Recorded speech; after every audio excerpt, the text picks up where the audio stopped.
Welcome to my channel. Jangan lupa dukung channel ini ya dengan subscribe, like, and comment. Assalamualaikum warahmatullahi wabarakatuh.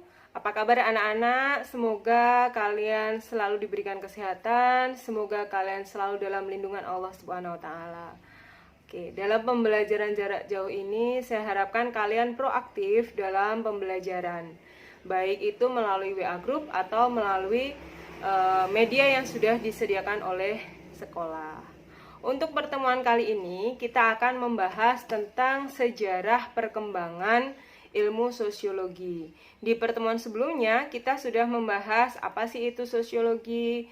Kemudian kita juga mempelajari ciri-ciri dari sosiologi. Ada 4 ciri, yakni ciri empiris, teoritis, non-etis, dan kumulatif. Kemudian yang berikutnya di sini adalah sejarah perkembangan sosiologi.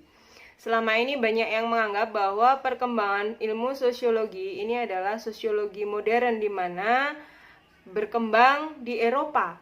Padahal sebenarnya tidak. Dari abad ke-18, sosiologi ini sudah mulai berkembang pemikirannya di Timur Tengah, yakni tokohnya adalah ada Ibnu Khaldun. Beliau mengajarkan tentang pemikiran sosiologi ini dan menitik beratkan pada hubungan antar lembaga. Contohnya seperti apa? Contohnya adanya kaitan antara lembaga politik dengan lembaga ekonomi. Kaitannya apa? Lembaga politik ini adalah lembaga yang berfungsi mengatur untuk memperoleh kekuasaan. Sedangkan ekonomi ini kan berkaitan dengan distribusi, konsumsi, produksi. Nah, otomatis kegiatan ekonomi ini akan berpengaruh terhadap atau akan dipengaruhi oleh kebijakan-kebijakan yang dikeluarkan oleh sebuah lembaga. Katakanlah di sini pemerintah, misalkan kebijakan mengenai ekspor dan impor, kebijakan mengenai jual beli di sebuah negara. Nah, ini kan otomatis ada kaitan antara lembaga politik dengan lembaga ekonomi. Kemudian sejarah perkembangan pada abad ke-19 atau di sini sosiologi disebut sebagai sosiologi klasik, ini berpusat pada revolusi industri. Jadi dampak-dampak yang dihasilkan revolusi industri nanti yang akan menjadi pembahasan dalam sosiologi klasik ini. Nah, revolusi industri sendiri ini ditandai dengan banyaknya petani yang akhirnya menjadi pekerja pabrik. Adanya sistem perubahan kerja ini terjadi karena pada masa revolusi industri, ini sistem kapitalis berkembang pesat, di mana sistem kapitalis ini menekankan pada kepemilikan modal, sehingga sistem ini hanya akan menguntungkan beberapa orang saja.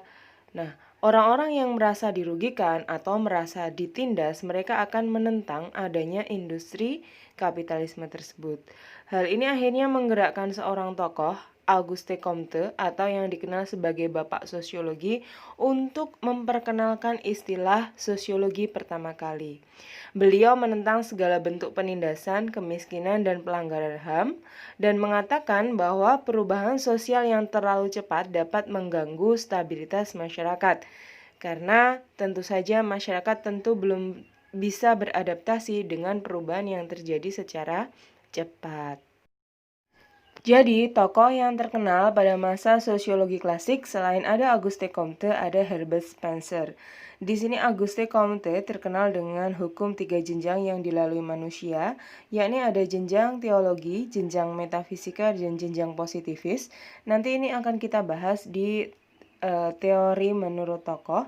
Kemudian ada Herbert Spencer. Beliau menguraikan sosiologi secara lebih rinci dan sistematis. Objek sosiologi yang paling pokok ada dalam masyarakat adalah keluarga, politik, agama, pengendalian sosial, dan industri. Ambil contoh, keluarga. Kenapa sih ini sangat penting? Karena jelas keluarga menjadi pusat pendidikan bagi anak-anaknya. Sehingga ketika di sini mohon maaf, misalkan keluarga bermasalah, pasti akan berpengaruh terhadap kondisi keluarganya, anggota keluarganya, katakanlah kondisi anaknya. Ketika si anak ini bermasalah, keluarga ini bermasalah, akan berimbas pada perilaku mereka di lingkungan masyarakat. Memasuki abad ke-20, sosiologi berkembang pesat. Kalau di abad ke-19 dia berpusat di benua Eropa, maka pada abad ke-20 sosiologi ini mulai berkembang pesat di benua Amerika. Di sini sosiologi disebut sebagai sosiologi modern, dan tokoh yang paling terkenal membahas materi sosiologi atau katakanlah teori-teori sosiologi adalah Anthony Giddens.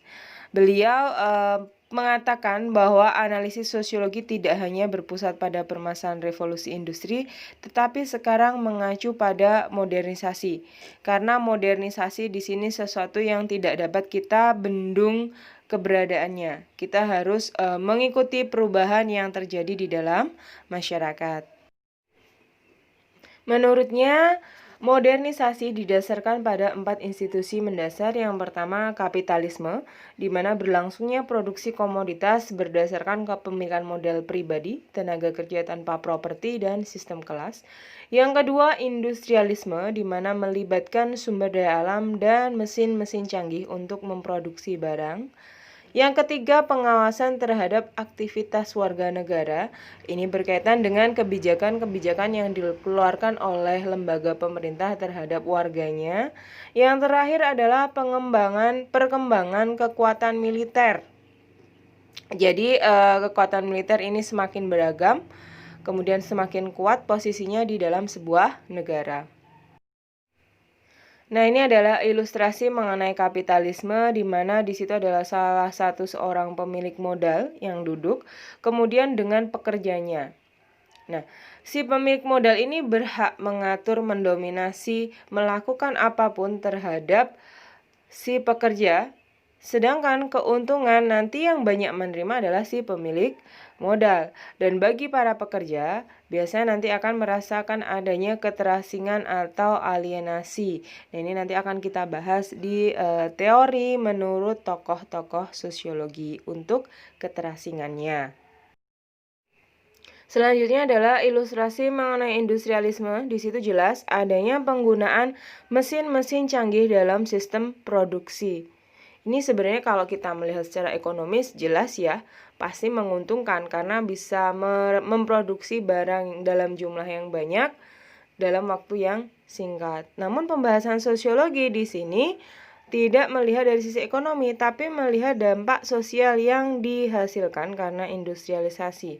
Ternyata dengan berkembangnya industrialisasi, salah satu dampaknya mereka akan hidup lebih individualis dan mereka hidup dengan memikirkan keuntungan apa yang akan mereka peroleh ketika bekerja sama dengan orang tersebut. Dalam artian, sisi-sisi kemanusiaan, gotong royong, toleransi ini semakin berkurang ketika industrialisasinya semakin tinggi. Sejarah perkembangan sosiologi ini terjadi pada tahun 1934 sampai 1935, di mana ilmu sosiologi itu pertama kali diperkenalkan di sekolah tinggi hukum yang ada di Jakarta. Ilmu sosiologi di sini adalah mata kuliah tambahan untuk ilmu hukum karena saat itu belum ada spesialisasi khusus untuk ilmu sosiologi.